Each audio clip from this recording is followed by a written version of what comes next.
প্ৰশ্নটো হৈছে মোৱামৰীয়া বিদ্ৰোহক তুমি সফল নে বিফল বিদ্ৰোহ বুলি ভাবা?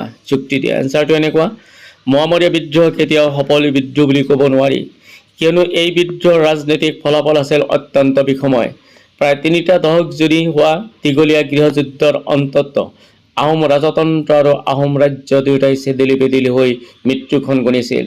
বিদ্ৰোহ দমনত ব্যৰ্থ আহোম শাসনতন্ত্ৰক সহায়ৰ হাত আগবঢ়াই এক প্ৰকাৰ ইংৰাজসকলে অসমত খোপনি পোতাৰ প্ৰথম প্ৰক্ৰিয়া আৰম্ভ হৈছিল। মোৱামৰীয়া বিদ্ৰোহৰ অন্য এক ঋণাত্মক পৰিণতি আছিল আহোম শাসনতন্ত্ৰৰ অৱনতি। স্বৰ্গদেউ শিৱসিংহৰ দিনৰ পৰাই আহোম ৰজাসকলৰ দুৰ্বলতাৰ সুযোগ লৈ মন্ত্ৰী আমলাসকল শক্তিশালী হ'বলৈ আৰম্ভ কৰিছিল। তেওঁলোকৰ বেছিভাগেই ব্যক্তিগত স্বাৰ্থত কাম কৰিবলৈ লোৱাৰ ফলত প্ৰজাসাধাৰণৰ মনত অশান্তিৰ ভাৱ সৃষ্টি হৈছিল। লক্ষ্মীসিংহ বা তাৰ পৰৱৰ্তী ৰজাসকলৰ দিনত এই অকল স্বাৰ্থপৰ বিষয়াৰ উপদ্ৰৱ বাঢ়ি যোৱাত ৰাজ্যত জনতাৰ দুখ কোলাই পাচিয়ে নধৰা হৈছিল। বহুতে আকৌ জীৱন আৰু নিৰাপত্তাৰ খাতিৰত বিদ্ৰোহী বাহিনীত যোগ দিছিল।